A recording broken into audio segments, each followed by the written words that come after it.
বিসমিল্লাহির রহমানির রহিম।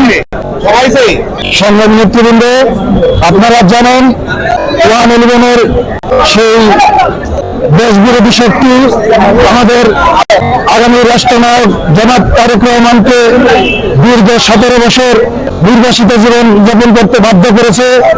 এদেশের মানুষের কাছ থেকে তাকে দূরে সরিয়ে রেখেছে। তার ভাইকে সে হারিয়েছে, তার মা অসুস্থ, তাকে দেখতে দেয়নি। আজ আমাদের সেই নেতা দেশ নায়ক তারেক রহমান বাংলাদেশে পদার্পণ করছে।